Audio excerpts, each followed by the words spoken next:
Muy buenos días, queridos hermanos. Grato es poder estar con ustedes. Estaba recordando antes de venir acá para exponer las escrituras que hoy cumplimos como familia 18 años en Villarrica y hemos visto la mano del Señor en cada uno de los pasos que hemos dado. La gracia de Dios siempre nos ha sostenido y sobre todas las cosas la misma gracia del Señor por medio de su palabra ha edificado la iglesia. Y esa es nuestra confianza plena siempre, que la palabra de Dios es suficiente. Y por eso es que todo el tiempo vamos a las Escrituras para poder ver lo que el Señor nos dice, para poder descubrir también allí las verdades esenciales que nos ayudan a poder entender quién es Dios, quiénes somos nosotros, y de esa manera también poder llevarnos a la consideración de nuestra suficiente o nuestra necesidad principal, quiero decir que es por supuesto, la salvación del alma y cómo Cristo ha sido enviado precisamente para poder sacarnos de la condición de perdición en la que nos encontrábamos. La antropología bíblica es un tema esencial en las escrituras, es fundamental porque de esa manera conocemos quiénes somos nosotros, no la descripción de un filósofo, las especulaciones de personas que apuntan a ciertas características de nuestra vida, sino lo que realmente es el hombre conforme a la visión de Dios, de acuerdo a lo que Dios ha revelado en su palabra. Esta antropología bíblica muestra que el hombre es el mismo siempre. Su corazón siempre sigue inclinado hacia el mal y a rechazar categóricamente a Dios. Lo vivimos en nuestros tiempos, vivimos en tiempos donde el secularismo parece dominar todo. Ya pasaron los tiempos donde las personas, aún los no creyentes, tenían un cierto sentido de respeto, podríamos decir más que temor reverente, un respeto por Dios. Algunos han calificado la sociedad actual como una sociedad post-cristiana, otros le asignan el título de posverdad. Cada una de estas asignaciones que se le dan a esta sociedad para definirla de alguna manera está hablando precisamente de un tiempo donde el cristianismo es cosa del pasado, así lo mencionan a través de los medios masivos de comunicación, y la verdad parece no ser tal como fue considerada, por ejemplo, desde los tiempos de la época de Platón en adelante. Todos los filósofos se esforzaban por conocer la verdad. No necesariamente todos estaban de acuerdo sobre qué era la verdad, pero todos creían que había una verdad que descubrir. Pero y eso ya no es tal, no existe, todo es relativo, todo es mutable, todo es cambiante, depende de la perspectiva de cada uno. Esa es la sociedad que vivimos, también se le llama posmodernismo. Sin duda, las filosofías existencialistas, como la de Jean-Paul Sartre y otros, son proponentes de esta filosofía, son los que pavimentaron de alguna manera el camino para este pensamiento que parece controlar a la sociedad, que parece permear la sociedad completamente en todo el mundo. El mundo sigue andando por una vía más atea, más secularista y más irracional. Yo creo que esa es una descripción más o menos de tres características esenciales para poder mostrar qué es lo que es la sociedad de nuestros tiempos. Es cada vez más atea, cada vez más secularista y cada vez más irracional. Un famoso evolucionista y humanista de la Universidad de Princeton dijo en 1981 lo siguiente: la verdad absoluta pertenece solamente a una clase de humanos, la clase de los necios absolutos. La verdad absoluta pertenece solamente a una clase de humanos, la clase de los necios absolutos. Otro evolucionista, Julian Huxley, dijo: ahora debemos estar listos a abandonar la hipótesis de Dios y sus colorarios como la revelación divina o las verdades inalterables. Cambiar de una posición sobrenatural a una posición naturalista del destino humano. Esto lo dijo en 1965. Abandonar la hipótesis de Dios, así le llamó. Y sus principios como la revelación divina o las verdades inalterables. Es decir, un rechazo a Dios y a su palabra claramente expresado por este naturalista, por este evolucionista. Esta persona que cree firmemente que todo viene del azar y que todo se produjo a través de miles de millones de años de evolución y llegamos a ser lo que somos a través de eso, sin un pensamiento racional que guíe todas las cosas, sin un propósito, sin un plan definido, todo es al azar. Este dijo, no queremos a Dios ni queremos tampoco sus principios. Algunos pueden aventurar que toda esta filosofía humanista y secularista es propia de nuestros tiempos nada más. Sin embargo, en el libro más antiguo de la Biblia, en el sentido de su redacción, que es precisamente el libro que estamos estudiando hace ya un buen tiempo, Job, tenemos un cuadro que apunta esencialmente al mismo pensamiento. Es muy interesante notar eso. Estamos estamos hablando alrededor de 3.500 años, 3.600 años desde nuestra época y sin embargo el pensamiento de los hombres, la filosofía que guiaba y conducía sus vidas era muy parecida en lo esencial. En la respuesta de Job a Sofar, que es el capítulo 21 que comenzamos a estudiar la semana anterior, Job destruye el argumento principal de que la prosperidad era una recompensa de Dios a los piadosos y la aflicción un castigo, retribución a los impíos. Esa era la premisa en la cual se basaron todos los argumentos de los amigos de Job, no solo Sofar, ¿cierto? En este contexto, Job no solo explica con maestría que muchas veces los impíos prosperan sin ningún tipo de problemas, sino que también él explica cuál es el carácter esencialmente de esas personas. Ellos, dice Job, sus hijos, su familia, su ganado, allí está hablando de sus propiedades, ¿cierto? Sus bienes, todo era abundante. Y disfrutaban de la vida sin ningún problema. Incluso su partida no era debido a una larga enfermedad, sino repentinamente y sin dolor. Eso es lo que dice del versículo 6, 7, esencialmente el capítulo 21 en adelante hasta el versículo 13. Hace una descripción de cómo él disfrutaba de todas las cosas, de todas sus posesiones, referida obviamente al impío, y sin embargo no tenía mayores problemas, mayores sobresaltos. Pero también destaca de los versículos 14 y 15 esencialmente el carácter espiritual de estas personas, que en definitiva eso es la base, el fundamento, el sustento de todo. Las creencias son las que dan lugar a los principios esenciales que rigen la vida y estas dan lugar a las acciones. Son como tres bases o una base, quiero decir, que sostiene a las demás. Si las creencias están equivocadas, entonces los principios están errados y en consecuencia las acciones van a ser también coherentes con aquello. El carácter espiritual y moral que Job menciona de estas personas era deplorable. Su filosofía de vida era anti-Dios en esencia. Eran ateos prácticos que no tenían en cuenta a Dios en ninguno de sus actos. Vivían de espaldas a Dios y sus preceptos. Eran arrogantes y autosuficientes. Los hombres del tiempo de Job descritos en este libro son similares a los que menciona Asaf en el Salmo 73. Y es importante considerar que Asaf vivió mucho tiempo después de Job, muchos siglos después de Job. Sin embargo, la percepción que él tenía del mundo, de la sociedad, al mirar a la sociedad y evaluarla, era muy similar a los conceptos emitidos por Job aquí respecto al carácter de los hombres. En el Salmo 73, versículos 3 al 12, leemos lo siguiente. Noten cómo es prácticamente una réplica de lo que está diciendo Job aquí. Versículo 3, porque tuve envidia de los arrogantes, allí hay una característica, viendo la prosperidad de los impíos, porque no tienen congojas por su muerte, pues su vigor está entero. No pasan trabajos como los otros mortales, ni son azotados como los demás hombres. Por tanto, la soberbia los corona, se cubren de vestido de violencia, los ojos se les saltan de gordura, logran con creces los antojos del corazón.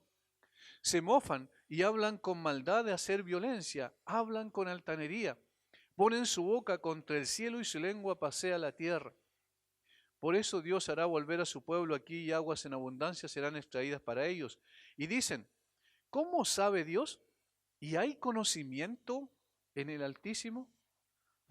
He aquí, estos impíos, sin ser turbados del mundo, alcanzaron riquezas. Hay al menos 15 descripciones del carácter de estos hombres y de su conducta. en estos versículos. Y Asaf dice que aquella situación le produjo una contrariedad en su corazón, en su mente, en su análisis, su reflexión. Fueron turbados sus pensamientos y también él llegó a pensar en un momento determinado que en vano había limpiado sus manos y había buscado la santidad y había buscado honrar a Dios a través de su vida. Porque miró y vio que estas personas prosperaban de una manera increíble. No tenían problemas y eran blasfemos porque ponen su boca contra el cielo. Eso es una expresión para poder mostrar que estaban en contra de Dios. Y además son soberbios y dicen, ¿cómo sabe Dios? ¿Y hay conocimiento en el Altísimo? Todo esto muestra que la gente del tiempo de Job, la gente del tiempo de Asaf, tenía el mismo pensamiento esencial en su corazón. Esto nos enseña que los cambios externos que podemos apreciar en la sociedad no significan nada más que algo cosmético. Todo, por ejemplo, los descubrimientos científicos y el avance tecnológico y todas estas cosas son meramente cambios cosméticos, pero el corazón del hombre, su filosofía de vida, su manera de encarar la vida es completamente coherente desde el punto de vista de su condición depravada. El carácter impío se aprecia en todas las sociedades a través de la historia de la humanidad. Es decir, el problema del hombre es el hombre. Y por eso titulamos de esa manera la exposición del día de hoy. El problema del hombre es el hombre. Siempre ha sido así. No importa cuando escuchemos esto, sigue siendo una verdad atemporal. El problema del hombre sigue siendo el hombre. Y esta descripción que hace el Señor a través de su palabra en cuanto a la antropología bíblica, es decir, en cuanto al conocimiento, al estudio del hombre, es probada cada día, cada momento, cada circunstancia. En el día de hoy nosotros abrimos las redes sociales y vemos precisamente eso. Vemos las noticias y vemos la expresión de aquello. En cada momento estamos viendo cuál es la condición del hombre. Y esencialmente las características principales son en una forma, podríamos decir, muy clara, muy nítida, muy transparente, dichas por Job aquí en los versículos 14 y 15. Después de describir su prosperidad, versículo 14 y 15 muestra su moralidad, esencialmente su condición espiritual. Dicen pues a Dios, apártate de nosotros porque no queremos el conocimiento de tus caminos. ¿Quién es el Todopoderoso para que le sirvamos? ¿Y de qué nos aprovechará que oremos a Él? Concluye Job esta sección, y aquí que su bien no está en manos de ellos, es decir, ni siquiera tienen el control de las cosas, sin embargo se vuelven arrogantes. El consejo de los impíos lejos esté de mí. Job dice, yo no me identifico con ellos, soy una persona totalmente distinta, mostrando que un verdadero creyente hace todo lo contrario a lo que un impío en su corazón maquina. Vamos a ver entonces, hermanos, algunas características de este ateísmo práctico que es descrito aquí, del cual tanto se jactan los hombres de todas las épocas. Y como vimos recién, también se jactaban estas personas, estos científicos, estos naturalistas, o en algunos casos también los antropólogos del día de hoy, que estudian en las universidades y su mente llena de una ideología nefasta contraria a los principios de Dios, porque tienen en común estas características esenciales que nosotros pasamos a ver y con la cual nos damos cuenta que el problema del hombre es el hombre. En primer lugar, lo que vamos a ver es que el hombre rechaza a Dios, rechaza a la persona de Dios. El hombre rechaza categóricamente a Dios. Versículo 14, dicen pues a Dios, apártate de nosotros, apártate de nosotros. Es una manera arrogante de hablar sobre Dios. En otras palabras, se están diciendo, no te queremos cerca. Ahora, no en cuanto a su presencia general, porque eso es inevitable. Aún el más insolente de los hombres que algún conocimiento vago de Dios ha tenido en su vida, sabe que es imposible librarse de la presencia de Dios. Dios está en todas partes y cerca de todos, y todos viven y se mueven y tienen su ser en Él, como dijo uno de los pensadores también que mencionó Pablo cuando predicó en Atenas. Y también como Pablo dice a los romanos, porque en Él vivimos, nos movemos y somos. Tampoco tiene que ver con la presencia espiritual de la cual los impíos no saben nada y no les preocupa eso a ellos. El sentido parece ser, no te queremos cerca nuestro en cuanto a familiaridad. Tenerlo tan cerca de ellos como para que sus mentes estén familiarizados con Él. Ese parece ser el sentido de esta expresión. Apártate de nosotros. No queremos que tú intervengas en nuestra vida. No tenemos nada que ver contigo. No quieren tenerlo en sus pensamientos. Están deseosos, si es posible, de desterrarlo de sus mentes y así serían felices. Y de hecho muchos han hecho eso precisamente. Y algunos que no tienen argumentación filosófica para poder decir que Dios no existe, ateísmo absoluto, ellos se transforman en agnósticos, es decir, un tipo de ateísmo que dice si Dios existe o no, no se sabe, es imposible conocer, de allí sin conocimiento, agnosticismo. Por tanto, vamos a vivir conforme a nuestros propios parámetros porque no importa, no tiene ninguna importancia si Dios existe o no. Estas personas quieren desterrar de sus mentes el conocimiento que viene implícito en la naturaleza humana a través de la conciencia, como dice el apóstol Pablo cuando le escribe a los romanos en el capítulo 2. Ellos quieren vivir sin pensar en Dios o sin pensar que hay un Dios en el mundo. ¿Por qué? Porque tal pensamiento los inquieta. No les gusta que les despierte su conciencia. Saben que si es así no podrían dar rienda suelta a sus impulsos pecaminosos. Y esa es la razón esencial por la cual dicen, apártate de nosotros, sal de nuestro camino. Nosotros vamos a trazar nuestro propio estilo de vida. No queremos que tú intervengas, ni siquiera que tú pongas algo en nuestra conciencia que nos acuse. De hecho, preferirían cauterizar o quemar sus conciencias, como con un hierro al rojo vivo, y dejar de sentir para que puedan seguir sin control en sus caminos pecaminosos. Y por eso es que la legislación de nuestros días también lo que hace es precisamente intentar sacar a Dios de la mente y el corazón de la gente que a través de las conciencias todavía tienen un sentido de un ser superior que sí tiene que existir y delante del cual un día han de dar cuenta. Pero la idea es sacar eso de sus mentes. Este es el carácter justo de un mundano, que temen tener en sus mentes a un Dios delante del cual un día deban responder. Allí está esencialmente la razón por la cual destierran a Dios de sus pensamientos. No hay Dios en ninguno de sus pensamientos, no hay Dios en ninguno de sus acciones, no hay Dios en sus familias, no hay Dios en todo lo que ellos hacen, en sus trabajos. A ellos no les importa eso. No tienen ningún deseo de poder considerar a la persona de Dios. De la misma manera como los gadarenos desearon que Cristo se fuera de sus territorios, ¿recuerdan? Mateo 8:28, así los tales desean que Dios se aparte de ellos. Es un rechazo categórico a la persona de Dios y nosotros lo estamos viendo en una forma mucho más nítida en el día de hoy a través del sistema educativo en nuestro país y en el mundo entero.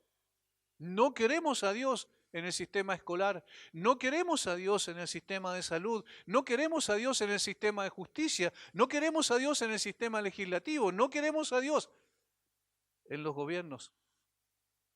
Queremos desterrarlo de todo lo que tiene importancia en la sociedad. Apártate de nosotros. Déjanos solos. No te molestamos. Tus caminos son dolorosos. No nos gusta llevar la cruz. Tus caminos son espirituales. Deseamos vivir según la carne. Hemos aprendido a hacer nuestra propia voluntad. No deseamos conocer la tuya. Todo esto está implícito en este rechazo categórico a Dios. Apártate de nosotros. Eso le está diciendo la sociedad actual a Dios. Y eso han dicho las sociedades desde que el hombre pecó en el huerto de Edén en adelante. Apártate de nosotros. No queremos tener nada que ver contigo. La sociedad de Sodoma y Gomorra era una sociedad secularista, esencialmente atea. No consideraban ningún tipo de Dios. En consecuencia, ellos gobernaban sus vidas de acuerdo a sus propios deseos y querían dar satisfacción y rienda suelta a sus deseos y por eso no tenían en cuenta a Dios. Dicen a Dios.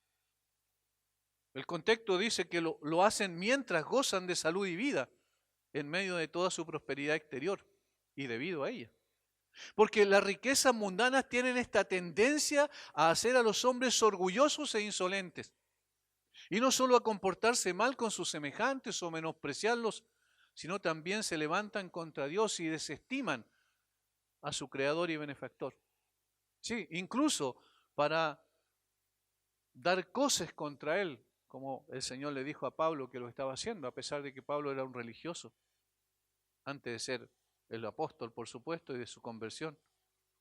Se oponen a Dios para poner su boca contra el cielo, como dice el salmista en el Salmo 73, y hablar de él con mucho desprecio, llegando incluso a la blasfemia. Los comentarios que hacen en el día de hoy, con razón de lo que de la Semana Santa de hace unas semanas atrás, cierto, que se celebró, la gente se burlaba de una manera increíble del cristianismo y se burlaba de Dios de una manera también abierta, sin ningún tipo de temor en su corazón. Eso es expresión blasfema de personas que no tienen no tienen que ver nada con Dios. Quieren desecharlo de sus mentes y entonces desecharlo de sus vidas en forma completa. El fallecido paleontólogo de Harvard, George Gaylor, escribió lo siguiente: el hombre permanece solo en el universo, un producto único de un proceso largo e inconsciente, impersonal, inmaterial, con entendimiento y potenciales únicos. Él debe esto a nadie más que a él mismo, y es a sí mismo a quien es responsable. Él no es la creación de fuerzas incontrolables e indeterminadas, entiéndase lo que hay detrás, es decir, Dios, sino es su propio Señor. Él puede y debe decidir manejar su propio destino. Así hablaba este paleontólogo en 1953. Esta es la filosofía que subyace a la sociedad. Lamentablemente, hermanos, muchas veces el cristiano no es capaz de ver lo que hay detrás de los hechos. Ingenuamente sigue los hechos, pero tiene que descubrir lo que hay detrás. Y esta filosofía que hay detrás es perniciosa, destructiva. Tal como decía Francis Schaeffer, siempre hay que ver el pensamiento que subyace a las cosas, porque allí se encuentra la verdadera interpretación de lo que está ocurriendo, exactamente como en el día de hoy. Esto demuestra que el corazón del hombre es un corazón altivo, arrogante, autosuficiente. Es imposible no pensar en las palabras de Pablo a los romanos, pues habiendo conocido a Dios, no le glorificaron como a Dios ni le dieron gracias, sino que se envanecieron en su razonamiento, su necio corazón fue entenebrecido, profesando ser sabios, se hicieron necios y cambiaron la gloria del Dios incorruptible en semejanza de hombre corruptible, de cuadrúpedo, de aves y de reptiles. Y más adelante, en el mismo capítulo 1 de Romanos que acabo de citar, en el versículo 28, dice: Dios los entregó a una mente reprobada. ¿Por qué? Como ellos no aprobaron tener en cuenta a Dios. Ese es el rechazo. No aprobaron tener en cuenta a Dios. Ellos no pueden borrar de un plumazo a Dios de su realidad, porque Dios sigue siendo Dios. Sin embargo, lo que hacen es no tomar en cuenta a Dios. Y entonces Dios los entrega a una mente reprobada para hacer cosas que no convienen, que los destruyen a sí mismos. Y esto es lo que pasa con la sociedad cuando quiere dejar de lado a Dios. Va a terminar irremisiblemente destruyéndose a sí misma. Esto es lo que no quieren escuchar los políticos de turno. Esto es lo que no quieren escuchar los legisladores de turno. Esta es la razón por la cual el ser humano se ha desquiciado y a todo lo largo de su historia ha rechazado a Dios consistentemente. De tal manera que lo vemos hoy, lo que vemos hoy es lo mismo que Job vio en su tiempo y Asaf también en el suyo. El gran problema del hombre es el hombre que ha despreciado a Dios. El hombre ha determinado deliberada y conscientemente no tener a Dios en su mente y en su vida. desecharlo completamente. Sin duda, este es un esfuerzo concertado para escapar de cualquier responsabilidad fundamental y buscar una manera en la cual cada persona pueda hacer lo que quiera, sin ningún cargo de conciencia. Ellos piensan, si dejamos a Dios de lado, si no lo consideramos en nuestros pensamientos y en nuestra vida, entonces no vamos a tener que responder delante de nadie un día. Y finalmente vamos a hacer lo que nosotros queramos de acuerdo a nuestros propios deseos. Y eso es lo que a continuación Job dice que es la segunda característica que muestra que el problema del hombre es el hombre. El ser humano no solo rechaza a Dios, a su persona, su carácter, su gloria, se rehúsa a doblar sus rodillas delante de Él, sino también rechaza sus caminos, es decir, su palabra que revela su voluntad y marca la pauta para la vida de los hombres. Y esto es lo que menciona en la segunda frase del versículo 14. Dicen pues a Dios, apártate de nosotros, y luego dicen, porque no queremos el conocimiento de tus caminos. Esa es la razón, porque no queremos el conocimiento de tus caminos. El hombre rechaza la palabra de Dios. El hombre rechaza la palabra de Dios. No queremos el conocimiento de tus caminos. Desde el mismo huerto de Edén, el ser humano dijo lo mismo al rechazar la palabra de Dios. Primero la ablandó, la añadió y finalmente la desechó completamente. Ahora el hombre busca reinterpretar sus términos en el mejor de los casos y adecuarlos a sus propios caminos. No deseamos el conocimiento de tus caminos.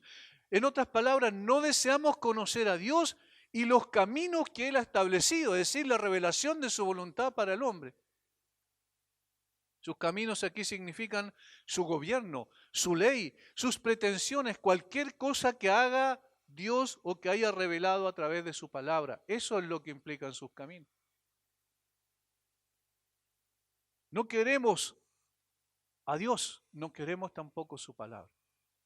Y por eso, hace ya un tiempo atrás, la burla era constante en el contexto del hemiciclo, en el Congreso, donde muchos iban allá, contrarios a Dios, a tratar de meter su ateísmo práctico y filosófico y decir que los legisladores no podían legislar con la Biblia sobre sus escritorios. Eso era algo inaceptable en un país laico, decían. Rechazan el gobierno de Dios, rechazan la ley principal de Dios, que la ley es buena, que la ley es justa, como dijo el apóstol Pablo, que la ley precisamente lo que hace es mostrar al hombre su condición y lo conduce como un ayo, como una nodriza, hacia la persona del Señor Jesucristo. Es decir, la ley es el antecedente que se requiere conocer para ir entonces a los pies del Señor Jesucristo. No queremos nada de eso. Cualquier cosa que haga Dios y que haya revelado a través de su palabra, nosotros la rechazamos categóricamente, dice el hombre. Hermanos, nunca hubo una descripción de los sentimientos del corazón humano tan clara como la que se expresa aquí a través de lo que Job dijo. Los caminos de Dios desagradan a la gente y buscan apartar de sus mentes todo respeto a sus mandamientos y pretensiones. Por eso es que el odio y el aborrecimiento a la palabra de Dios cada vez se hace más evidente. En el gobierno de Barack Obama, hace ya unos cuantos años atrás en los Estados Unidos, sacaron frente al Tribunal Supremo de Justicia en Estados Unidos, sacaron un monumento de los 10 mandamientos, porque eso no debía estar allí. Eso era un estorbo para ellos. No queremos tus caminos, no queremos tus principios. Nosotros vamos a establecer nuestro propio parámetro de vida. No deseamos el conocimiento de tus caminos. Los caminos que Dios prescribe, dirige y manda a los hombres a andar, los caminos de sus mandamientos, estos son desconocidos para los hombres hasta que se les muestre y se les enseñe, pero la mayor parte de la gente no quiere eso. Tiempo atrás no había problema en poder hacer una escuela bíblica con niños porque los padres estaban deseosos y cuando hablábamos con ellos decían, no hay problema, nosotros queremos que ellos escuchen de Dios. Hoy rechazan categóricamente eso y está mostrando el avance secularista de nuestra sociedad. Preferimos que el chico esté metido en la droga, haciendo cualquier otra cosa, viviendo de una manera desenfrenada en términos sexuales, pero nosotros no queremos que sean contaminados con lo que les enseñan en las iglesias. Los impíos no desean ser instruidos en los mandamientos de Dios. No se complacen ni se deleitan ni en ellos ni en el conocimiento de ellos. Creen que no hay placer en ellos y piensan que han entrado en un camino mucho más agradable. Nuestros principios son mejores que esos. Ellos han elegido un camino distinto, en el que sus almas se deleitan. Aunque hay destrucción y miseria en ella, y conduce precisamente hacia la destrucción estos caminos que ellos han decidido andar. Afectan voluntariamente la ignorancia de los caminos de Dios. No desean ser confrontados por la luz de la palabra de Dios. No sea que sus obras sean reprobadas, su conciencia se inquiete y no puedan seguir adelante tan pacíficamente y en silencio en sus propios caminos. Ellos dicen, no queremos esto. No aceptamos autoridad alguna sobre nosotros. No queremos que nos digan cómo hemos de vivir. Nosotros sabemos cómo hemos de vivir. Y entonces aparecen los, entre comillas, libres pensadores, que en lugar de ser libres pensadores, están llenas sus mentes y sus corazones de ideologías y filosofías humanistas, contrarias precisamente a los principios divinos. De tal manera que es bastante fácil detectar la razón por la cual desechan a Dios y su palabra en sus vidas. Es muy fácil. Aldous Huxley, el famoso escritor británico, conocido por su novela Un Mundo Feliz, dijo en un escrito llamado Confesiones de un ateo profeso lo siguiente. Dijo él, yo tenía motivos para querer que el mundo no tuviera significado. Sin Dios, por supuesto, el mundo no tiene sentido. Consecuentemente asumí que no tenía significado y sin dificultad fui capaz de encontrar razones para esta suposición. Dijo él, el filósofo que no encuentra significado en el mundo no está interesado exclusivamente en un problema de pura metafísica espiritual. Él también está interesado en probar que no hay razón válida del por qué personalmente no debiera ser como quiera ser. La filosofía del no significado, concluye él, fue un instrumento de liberación. Liberación de un cierto sistema de moralidad.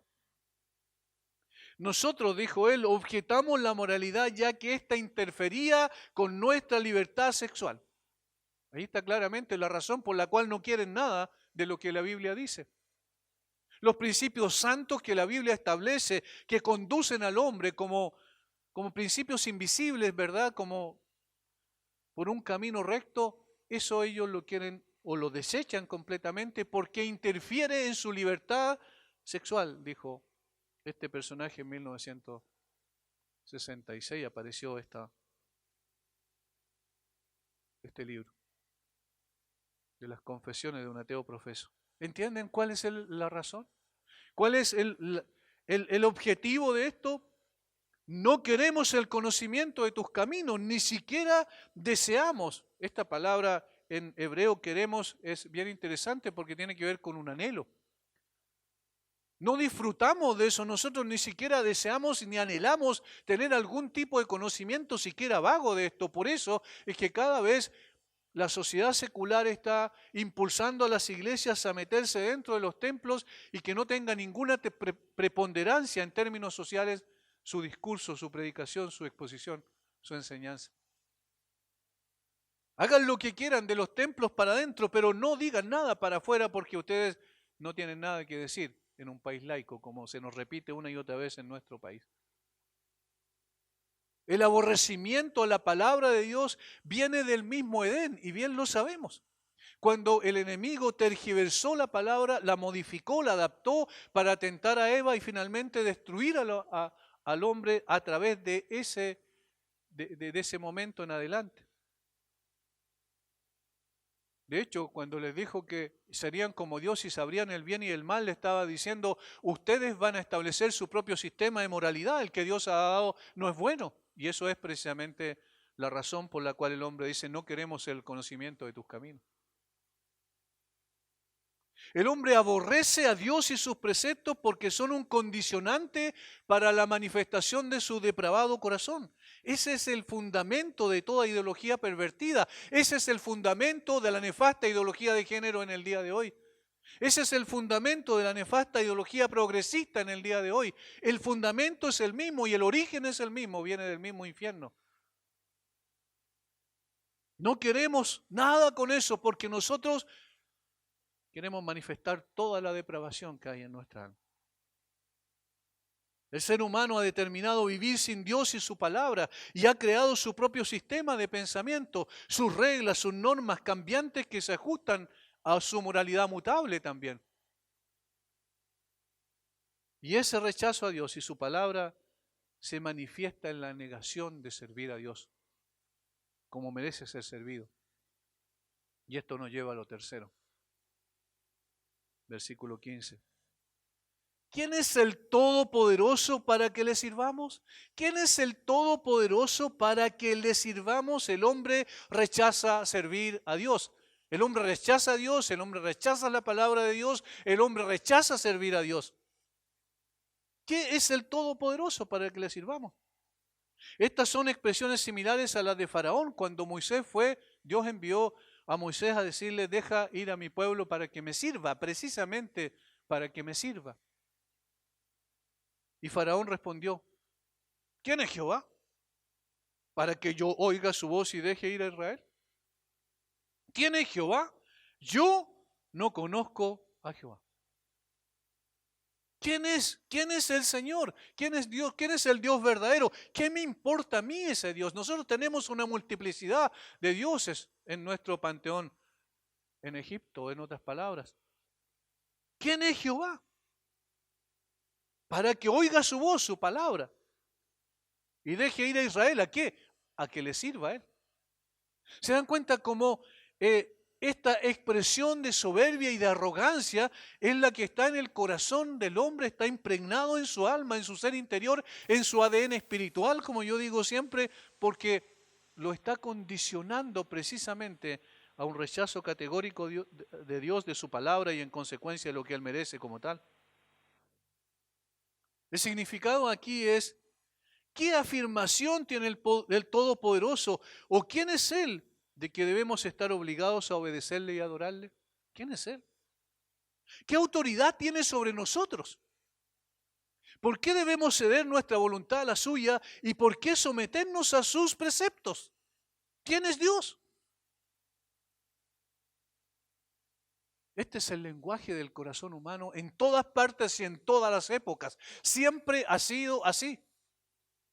Y nosotros en Occidente, por el hecho de tener la influencia de 2000 años de cristianismo y de lo que la palabra de Dios enseñó en el Occidente, por eso nos parece raro a veces cuando nosotros llegamos a la Biblia y se dice así, decimos, no, acá nunca se ha dicho esto, claro, porque había una influencia general en la sociedad del cristianismo y de los principios rectores del cristianismo, aunque no necesariamente eso implicaba que la gente era creyente, pero había un cierto respeto por ello. Pero hoy eso ha quedado de lado. El hombre busca negar la autoridad de Dios sobre él y sentir que no tiene derecho a su servicio, es decir, que Dios no merece ser servido y honrado como corresponde. Eso es lo que está detrás de todo. Habiendo conocido a Dios, no le glorificaron como a Dios, es decir, como es propio de Dios. Porque ¿quién es Dios? Y aquí, increíble, pero utiliza una palabra que es muy interesante, que es uno de los nombres de Dios en el Antiguo Testamento. ¿Quién es el Shaddai? Dicen ellos. ¿Quién es el que nutre? ¿Quién es el que sostiene? ¿Quién es el que alimenta? ¿Quién es el que sostiene la vida? Ese es el sentido, el Todopoderoso.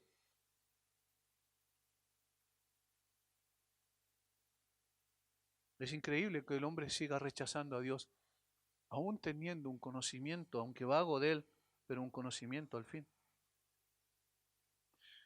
El punto aquí es que el hombre quiere ser independiente, desecha la demanda de Dios, olvida que sin Él no tendría existencia, que Dios es el que lo sostiene, de allí el Shaddai.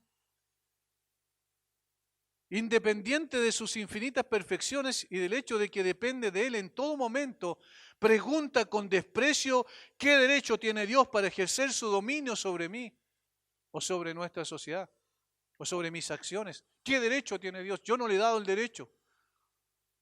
En el Salmo 2 aparece la misma arrogancia del corazón humano allí cuando el salmista dice que se amotinaron las gentes, pensaron cosas vanas y se levantaron contra el Señor y dijeron, cortemos sus ligaduras. Es decir, no queremos que Él sea nuestro Señor. Ese mismo concepto aparece en una de las parábolas del Señor, donde finalmente el dueño se va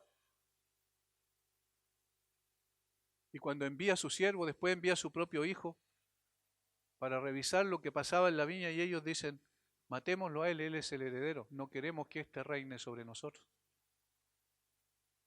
Esta es precisamente el concepto básico de por qué el hombre rechaza a Dios. No quiere que alguien esté sobre sí porque se rehúsa a servir y a doblar sus rodillas delante del Señor. Así es el hombre, una criatura de un día, una criatura pasajera, circunstancial, que depende de cada aliento de su boca, depende de que el Señor lo sostenga, cuyo gobierno y autoridad Él tan despectivamente repudia y rechaza. Y eso es absurdo, es como repudiar el oxígeno que nos da vida, que nos sostiene, que nos mantiene viviendo.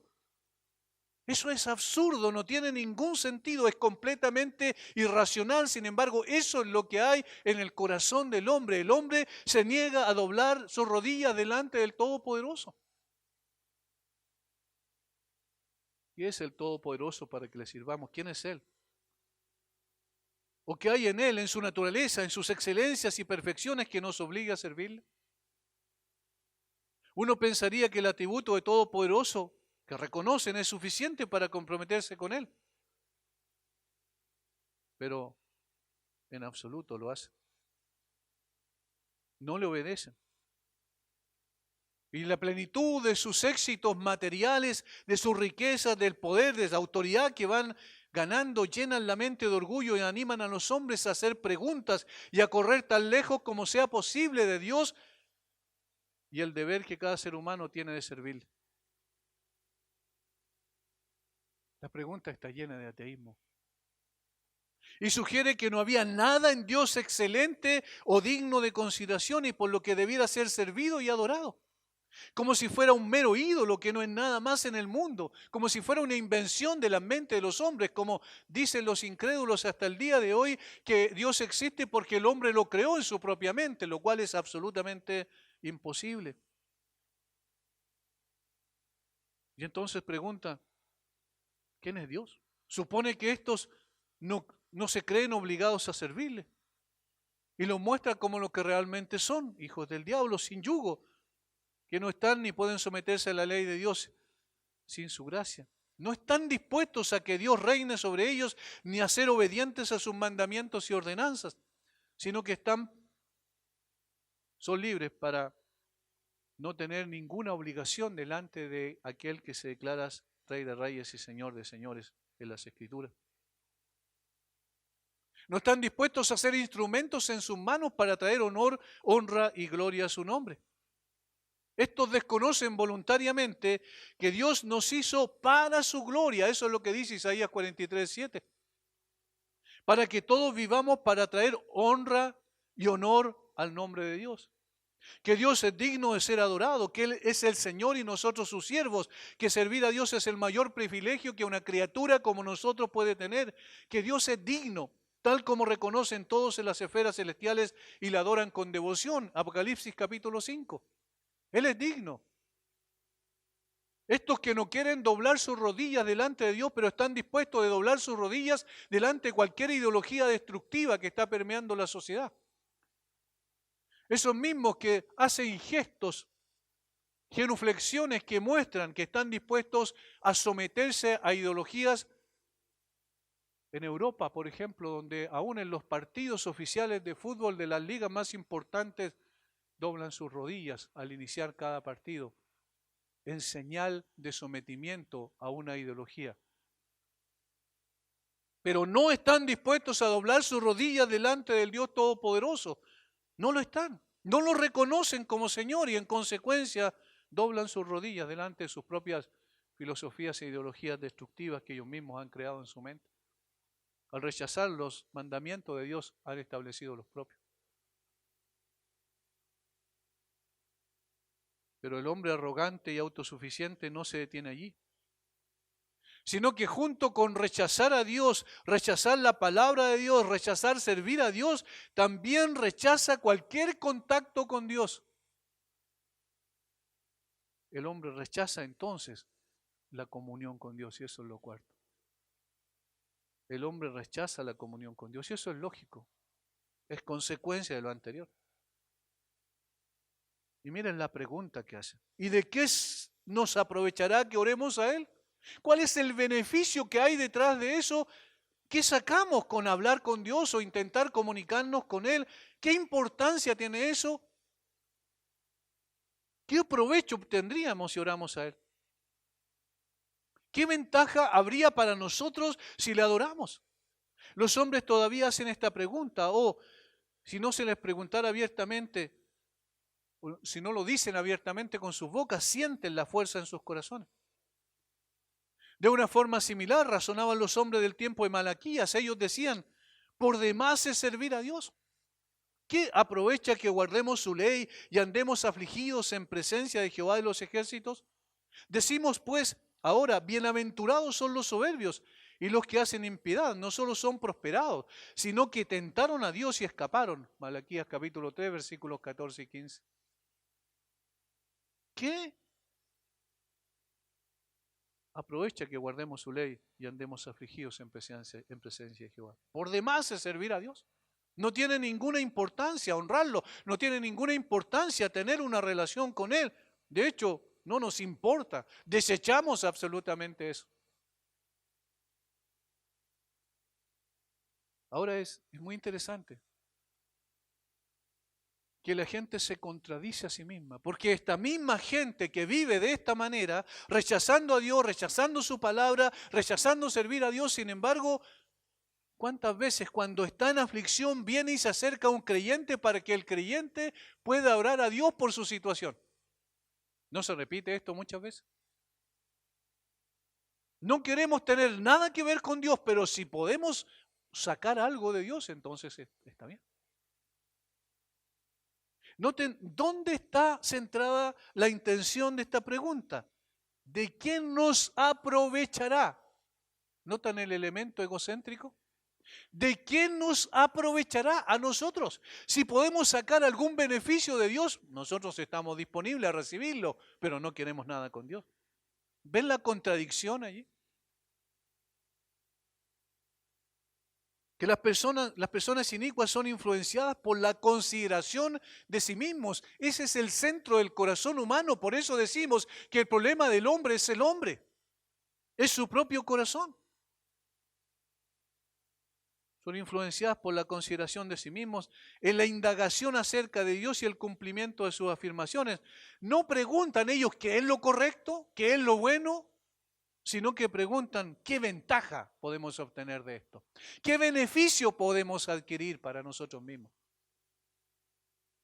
Así es el hombre. Esa es la contemplación bíblica, o mejor dicho, la revelación bíblica que describe correctamente el carácter y el corazón de los hombres de todas las épocas. El problema del hombre es el hombre, y solo mirando hacia el cielo puede encontrar la respuesta a todas aquellas inquietudes que todavía subyacen en su alma, aunque quiere él negarlas.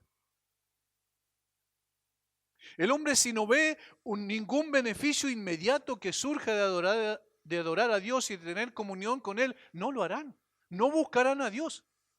Porque así tiene que ser, porque Dios es Dios y es digno de ser adorado, porque Dios es Dios y es digno de que nosotros le sirvamos, porque Dios es Dios y es digno de que nosotros tengamos un corazón dispuesto a acercarnos a Él. Multitudes se abstienen de la oración y de ir y congregarse en un lugar, en una iglesia para escuchar la palabra de Dios, porque no pueden ver cómo esto promovería su interés propio. Siempre en el pensamiento del corazón egoísta del hombre está el punto de vista y cómo yo saco beneficio de esto. No saco ningún beneficio con ir y escuchar la palabra de Dios. No saco ningún beneficio con orar a Dios.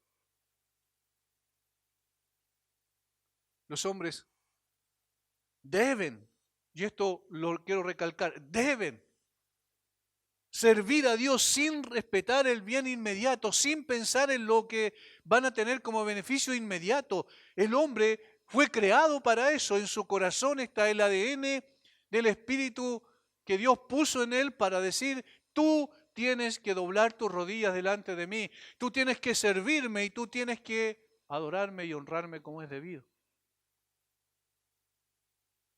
Pero el hombre está preocupado de sí mismo y del beneficio personal que le puede seguir a cada uno de sus actos. Hermanos, la Biblia dice que es bueno adorar a Dios. Es correcto adorar a Dios. Es lo que la conciencia misma dice que se debería hacer. Por tanto, el rechazo del hombre es deliberado.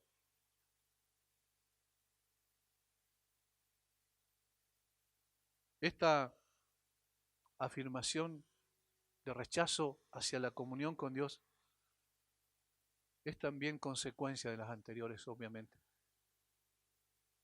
Cuando yo cité Malaquías, estamos hablando casi del final del Antiguo Testamento, estamos hablando entre el año 450 al año 400 antes de Cristo, y estamos viendo otra generación que tiene el mismo concepto en su corazón. Y es una cosa interesante, cuando Malaquías menciona las preguntas que el hombre hace para contradecir a Dios allí, son alrededor de 7 preguntas en todo el libro. Lo que hace Malaquías es decir, Dios dice una cosa, el hombre dice otra cosa. Y lo que el hombre dice, y aquellos a los cuales él está dirigiéndose y está describiendo lo que pasa con sus corazones, es aquellos que pertenecían al pueblo de Dios. Obviamente en términos generales, en términos formales, no reales, porque muchos de ellos no eran creyentes. Sin embargo, eso salía de sus propios corazones. No eran paganos empedernidos. Sin embargo, ellos decían, ¿de qué sirve honrar a Dios? No vale de nada. Y eso nos habla también de que estas palabras son pertinentes para nosotros como iglesia. Debemos revisar nuestros corazones. ¿Verdaderamente anhelamos a Dios, tener una relación profunda y estrecha con Él? ¿Verdaderamente nosotros estamos caminando en la senda de que nuestra relación con Dios sea tan profunda que pueda transformar mi carácter y que pueda hacerme también una persona que manifieste esa relación con Dios en todas mis acciones? ¿Verdaderamente amo la palabra de Dios? ¿La deseo todos los días, constantemente?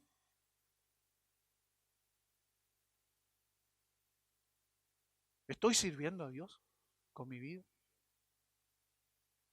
¿Con la manera en que yo ordeno mis cosas, con los proyectos y planes que yo me propongo realizar? ¿Está Dios en medio de esos planes más que como una añadidura, como el centro de ello?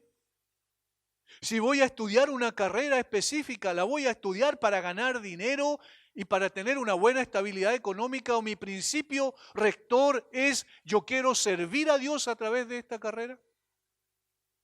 Porque Dios es digno de ser adorado y ser servido.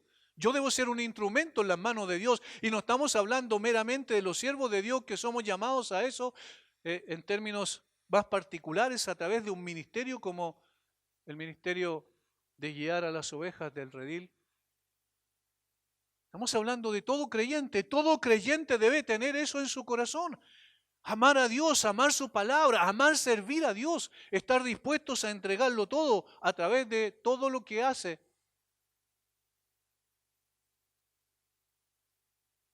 Y en cuarto lugar, ¿estamos dispuestos también como creyentes, como iglesia de Cristo, individualmente cada uno de nosotros, a tener comunión con Dios? Que nuestra relación más importante en la vida sea con el Señor. Que nuestra relación más importante en la vida sea poder estar más cerca de Él, como dice un himno. Cerca, más cerca, oh Dios, de ti, cerca mi vida quisiera llevar. Sí, vale la pena que oremos a Él. Sí, vale la pena que honremos su nombre. Sí, vale la pena que Él, el Señor, sea glorificado por medio de lo que somos y hacemos. El hombre necesita volverse a Dios desesperadamente, si no, de lo contrario, no solo estamos hablando de que va a destruirse a sí mismo en esta vida, sino que está conduciendo su vida hacia el mismo infierno, a la destrucción eterna. Y no estoy hablando de aniquilación, sino del sufrimiento eterno en el infierno. Las personas que tienen poder en esta tierra, las personas que tienen autoridad, las personas que tienen capacidad de resolución respecto a leyes y todo ese tipo de cosas, van a tener que doblar la rodilla delante del Señor tarde o temprano, como dice el apóstol Pablo en Filipenses. Toda rodilla se doblará delante de Él, de los que están arriba en el cielo, abajo en la tierra y debajo de la tierra. Y todos confesarán que Jesucristo es el Señor. Algunos lo confesarán en esta tierra para salvación. Otros lo confesarán en el infierno cuando ya no haya vuelta que darle. Porque han de reconocer que Él es el Señor. El mismo que rechazaron categóricamente en esta tierra. Del mismo que no quisieron saber nada de sus palabras. Del mismo que no quisieron servir y honrar. Del mismo que no quisieron tener comunión con Él. Es allí la importancia del Evangelio. El Evangelio es el único que muestra la condición perdida del hombre, pero que al mismo tiempo dice, esta es la solución. Y muestra a Jesucristo y su obra perfecta en la cruz como suficiente. Por eso, si tú no has doblado tus rodillas delante del Señor, corre a Cristo hoy. El Señor dijo, el que a mí viene, yo no le echo fuera. Y eso es lo que va a hacer precisamente. Va a perdonar tus pecados, te va a dar vida eterna. Y no solo eso, sino que va a sostener tu vida en esta tierra y la va a usar como un instrumento útil para su gloria. Y entonces vas a amar a Dios y entonces vas a amar su palabra, desear escuchar su voz todo el tiempo. Y entonces vas a servir a Dios con todo tu corazón, con toda tu alma y con todas tus fuerzas por ese amor que tú le tienes a Dios de esa manera. Y entonces vas a querer estar con Él todo el tiempo. Con razón, Job dice que no tiene nada que ver con estos impíos. El consejo de los impíos lejos esté de mí. El problema del hombre es el hombre. Y a través de un hombre, pero que no era un hombre que venía de esta tierra, sino del Dios hombre, el Señor da la solución al problema del hombre, que es el hombre. Jesucristo es el Dios hombre que vino a sacar al hombre de su condición perdida. Dios dio la solución al problema del hombre, que es el hombre, con el hombre, Cristo Jesús. Padre, gracias por tu palabra. Gracias, Señor, por las descripciones vívidas que son tan pertinentes porque cada día las vemos, Señor, en nuestro contexto. Nosotros también anduvimos en otro tiempo en ese mismo camino. Nosotros también, Señor, bebimos como agua la impiedad. Nosotros también nos deleitamos en la maldad de nuestro corazón. Al rechazarte a ti, rechazar tu palabra, rechazar servirte, rechazar tener comunión contigo. Pero tú tuviste misericordia y tu gracia nos alcanzó. Y ahora, Señor, podemos ver con más claridad quién es el hombre y cuál es su gran necesidad. Padre, obra en el corazón de cada uno de aquellos que aún no te conocen y llévalos a tus pies por tu pura gracia y tu pura misericordia. Muchas gracias por tu palabra. En el nombre de Jesús.